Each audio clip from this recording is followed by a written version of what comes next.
اس وقت بھارت کی خواہش یہی ہے کہ پاکستان کو پرووک کرے. جو اگلے سال بھارت میں الیکشنز ہونے جا رہے ہیں لوک سبھا کے. الیکشن سے پہلے بھارت کو چاہے گا کہ کچھ نہ کچھ پاکستان اور بھارت کے درمیان ہو. یہ اب بالکل ایک نئی گیم شروع ہو چکی ہے. جو 414 انجنز ہیں، جیٹ انجنز، وہ بھارت میں مینوفیکچر ہوں گے.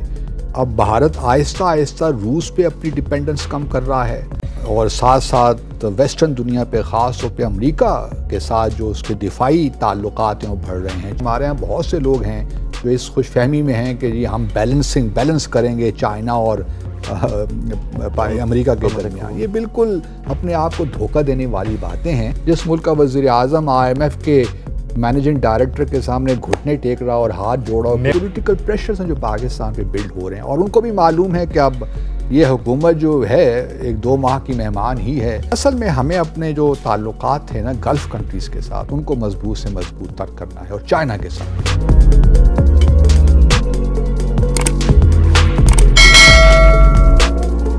السلام علیکم ناظرین، اوصاف ڈیجیٹل کے ساتھ آپ کو خوش آمدید کہتے ہیں. میں ہوں سیاب احمد عباسی اور میرے ساتھ آج جو شخصیت موجود ہیں عبدالباسط صاحب. کسی تعریف کے محتاج نہیں. پاکستان کے امور خارجہ کو جب بھی ڈسکس کیا جائے یا بحث کی جائے تو عبدالباسط صاحب کا اگر ذکر نہ آئے تو میں سمجھتا ہوں کہ پاکستان کی فارن پالیسی کے ریلیٹڈ جو میٹرز ہیں وہ انکمپلیٹ رہتے ہیں. آج بھی بھارت نے جو جس طرح حجیرہ سیکٹر کے اندر دراندازی کی ہے، اور عبدالباسط صاحب کی ایک گہری نظر رہتی ہے. فارن ایک طرح سے ڈپلومیٹ رہ چکے ہیں پاکستان کی ریپریزنٹیشن کر چکے ہیں، اور پاکستان اور بھارت کے تعلقات پہ گہری نظر بھی ہے اور بہت اچھا تجزیہ بھی پیش کرتے ہیں. آج ان سے بات کریں گے کہ جو بھارت جس طرح دراندازی کر رہا ہے، مودی امریکہ میں بیٹھا ہے، تو یہ ہو کیا رہا ہے؟ کیا پاکستان فارن پالیسی اس وقت کہاں پہ کھڑی ہے؟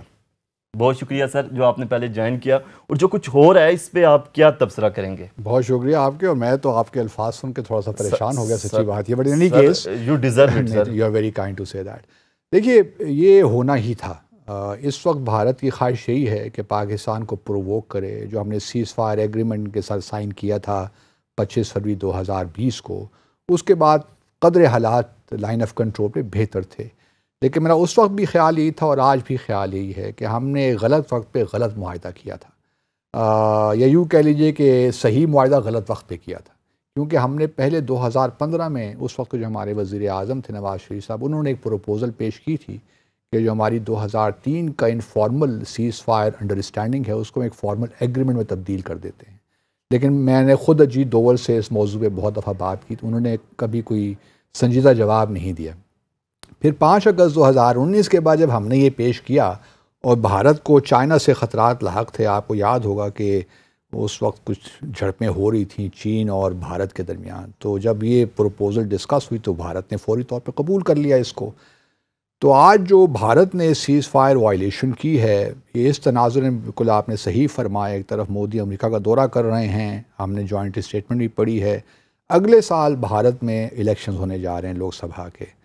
تو میرا اپنا خیال تو یہی ہے کہ الیکشن سے پہلے بھارت کو چاہے گا کہ کچھ نہ کچھ پاکستان اور بھارت کے درمیان ہو.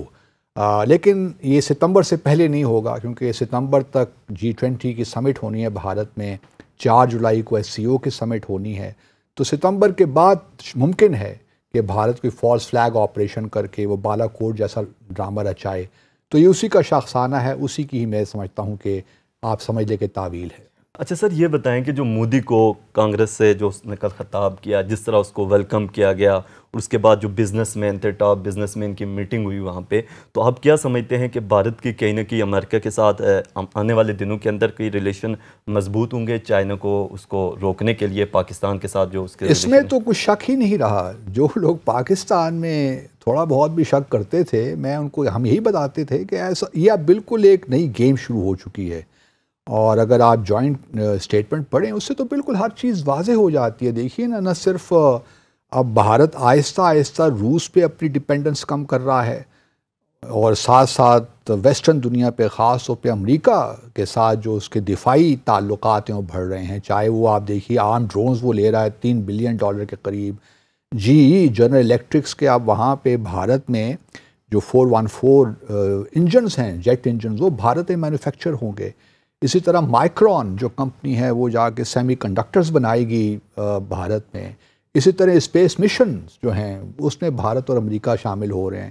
اور اب ٹرانسفر آف ٹیکنالوجی ہو رہا ہے، ٹیکنالوجی ٹرانسفر ہو رہی ہے بھارت میں.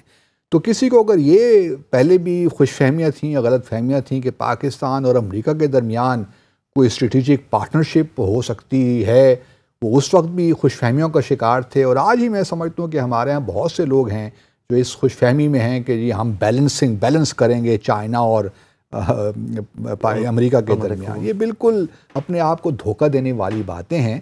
ہمیں یہ چاہیے کہ ہمیں بھارت کے عزائم بھی معلوم ہیں، امریکہ کو بھی ہم بہت اچھی طرح جانتے ہیں. ہمارا ماضی جو تعلقات ہیں وہ اس سے بھرے پڑے ہیں کہ کہاں امریکہ نے ہمیں دھوکہ دیا.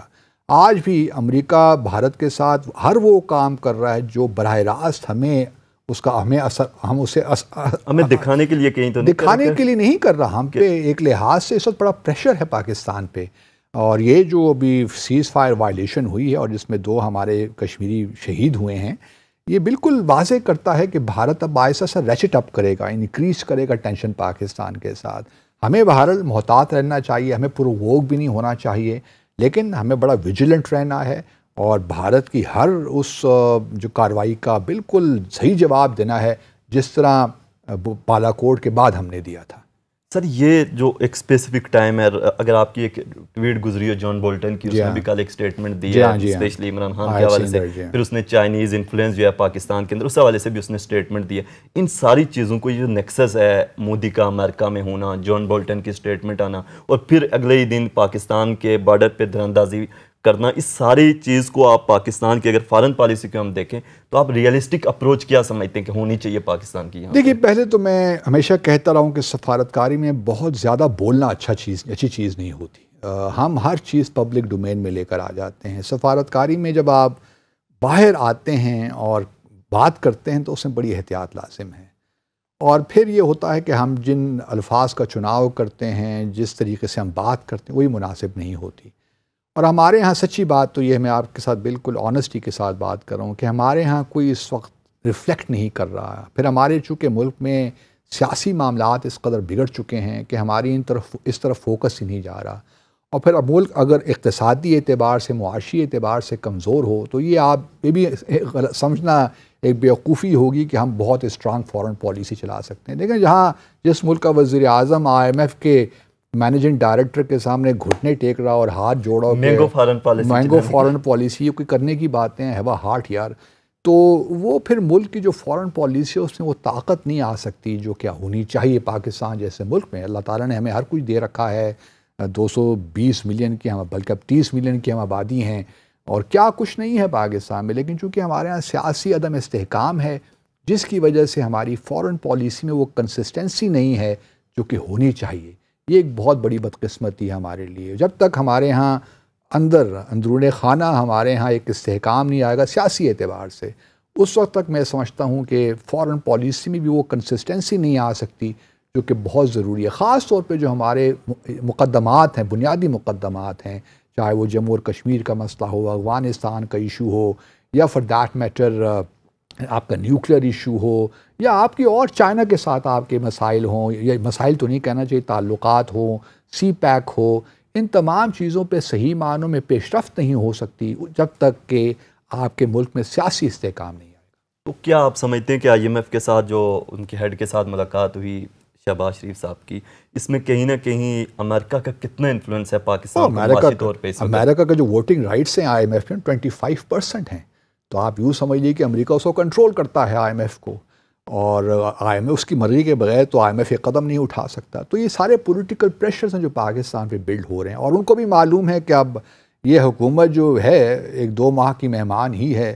الیکشنز ہوتے ہیں، کیا سلسلہ بنتا ہے، کون سی حکومت آتی ہے. تو ابھی ویٹ اینڈ سی والی پالیسی ہے فرینکلی اسپیکنگ.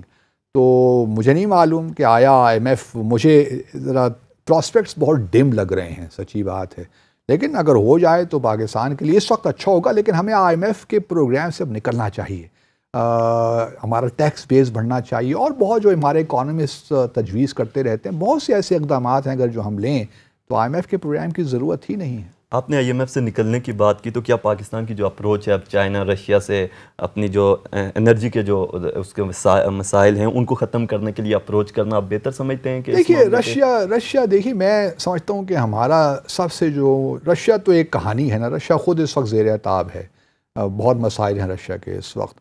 اصل میں ہمیں اپنے جو تعلقات تھے نا گلف کنٹریز کے ساتھ ان کو مضبوط سے مضبوط تر کرنا ہے، اور چائنا کے ساتھ ہماری اسٹریٹجک پارٹنرشپ ہے۔ سعودی عرب، UAE، یہ جو ممالک جو ہیں یہ ہمارے لیے ہمارا ان کے ساتھ بڑے ٹریڈیشنل تعلقات ہیں تاریخی اعتبار سے۔ پھر ہم OIC میں بھی ایک ساتھ ہیں، پھر ایران اور سعودی عرب کا جو پیچ اپ ہوا ہے اس کے بعد تو کوئی وجہ نہیں رہ جاتی کہ ہم ان چیزوں کو اپنے ایڈوانٹیج کے لیے ایکسپلائٹ نہ کریں۔ اپرچونٹیز ہمارے لیے بے شمار ہیں، پرووائڈڈ ہم کنسسٹنٹ ہو، ہمارا ایک لانگ ٹرم ویژن ہو۔ ہمارے مسائل یہ ہیں کہ ہم اپنے اندرونی سیاست میں اس قدر الجھ کے رہ گئے ہیں کہ ہمیں ان چیزوں کا خیال ہی نہیں جاتا۔ بدقسمتی ہے۔ بہت شکریہ عبدالباسط صاحب، آپ نے سیٹ پہ ہمیں موقع دیا اور آپ کا تجزیہ ہمارے ناظرین سنیں گے اور ضرور فیڈ بیک دیجیے گا۔ انشاءاللہ ہم آپ کو وقتاً فوقتاً عبدالباسط صاحب کا جو تجزیہ وہ بھی پیش کرتے رہیں گے۔ اوصاف ڈیجیٹل کے ساتھ سیاب احمد عباسی کو دیجیے اجازت۔ اللہ حافظ۔